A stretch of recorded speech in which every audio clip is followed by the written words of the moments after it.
ఆయనను అభినందించినారు. ఇక మేయర్కి సంబంధించిన వార్త కూడా చూడొచ్చు మనం.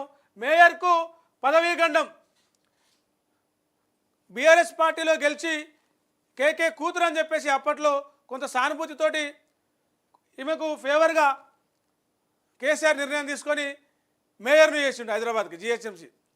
అయితే తండ్రితో పాటు ఈమె కూడా బీఆర్ఎస్ పార్టీని వదిలేసి కాంగ్రెస్ పార్టీలోకి పోయింది. పోయినాక మరి బీఆర్ఎస్ పార్టీ లూకుంటారా? ఎప్పుడు ఛాన్స్ దొరుకుతుందా అని చెప్పేసి చూస్తూ ఉన్నారు.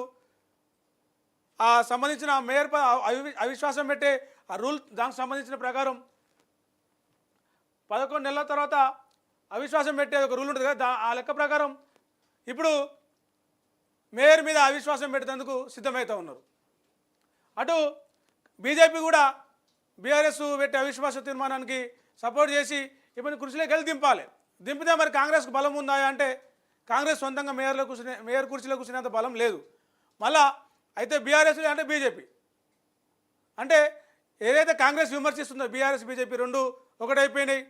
ఆ పార్టీకి ఈ పార్టీ సహకరిస్తుంది, ఈ పార్టీకి ఆ పార్టీ సహకరిస్తుందని ఇది మేయర్ విషయంలో కొంత బయటపడే ఛాన్స్ ఉంది. ఎట్లా అంటే కాంగ్రెస్ పార్టీ ఎట్లాగూ సింగిల్గా కూర్చోలేదు, ఎంఐఎం సపోర్ట్ చేసిన కొంత ఇటు బీజేపీ బీఆర్ఎస్ సంబంధించిన ఒక అభ్యర్థిని పెడితే వాళ్ళకే బలం ఎక్కువ ఉంటుంది కాబట్టి దాదాపు 80 వరకు, సో 70-80 వరకు మన బీజేపీ బీఆర్ఎస్ సంబంధించిన వాళ్ళ అవే ఉంటాయి కాబట్టి ఈవెన్ దింపే ఛాన్సే ఎక్కువ ఉంది. చూద్దాం డీటెయిల్గా.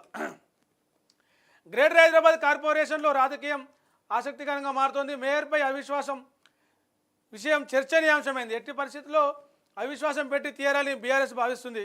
అయితే బీఆర్ఎస్కు ధీటుగా కాంగ్రెస్ ప్రభుత్వం కొత్త యాక్షన్ ప్లాన్ సిద్ధం చేసినట్టు తెలుస్తుంది. ప్రస్తుతం మేయర్ పదవీ కాలం ఫిబ్రవరి 11న 4 ఏళ్లకు చేరుకుంటుంది. అవిశ్వాసం పెట్టేందుకు ఈ నెల 11 తర్వాత అవకాశం దక్కుతుంది. అంటే రేపు లేదు, ఎల్లుండి, రేపటికి అయిపోతుంది మే 4 ఏళ్ల పదవీ కాలం.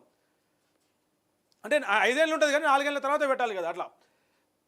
దీంతో బీఆర్ఎస్ ఎట్టి పరిస్థితుల్లోనూ అవిశ్వాసం పెట్టాలని భావిస్తుండగా దాన్ని ధీటుగా ఎదుర్కోవాలని అధికార కాంగ్రెస్ పార్టీ ప్రయత్నిస్తోంది.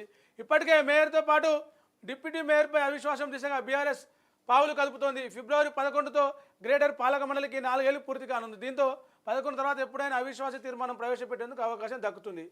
బీఆర్ఎస్ ఇప్పటికే GHMC mayor Gadwal Vijayalakshmi, deputy mayor Mothe Srilatha Shobhan రెడ్డిలపై అవిశ్వాసం పెట్టే కసరత్తు ప్రారంభించింది. కార్పొరేటర్లు అందరితో కూర్చొని కూడా మాట్లాడినారు.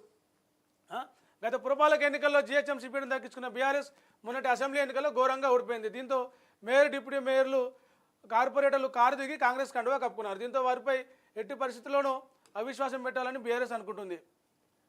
సోమవారం ఇలా కార్పొరేటర్లతోటి ఇటు బీజేపీ కూర్చొనుంది, అటు బీఆర్ఎస్ కూర్చొనుంది. రేపు కాంగ్రెస్ పార్టీ సంబంధించిన కార్పొరేటర్లతోటి సీఎం రేవంత్ రెడ్డి కావచ్చు, లేకపోతే మహేష్ కుమార్, పీసీసీ చీఫ్ మహేష్ కుమార్ కావచ్చు, ఆయన కూడా కూర్చొని మాట్లాడుకోబోతూ ఉన్నారు. అటు కేంద్ర మంత్రి కిషన్ రెడ్డి, ఇటు కేటీఆర్ ఇద్దరు ఆయా పార్టీల కార్పొరేటర్లతో కూర్చుంటారు.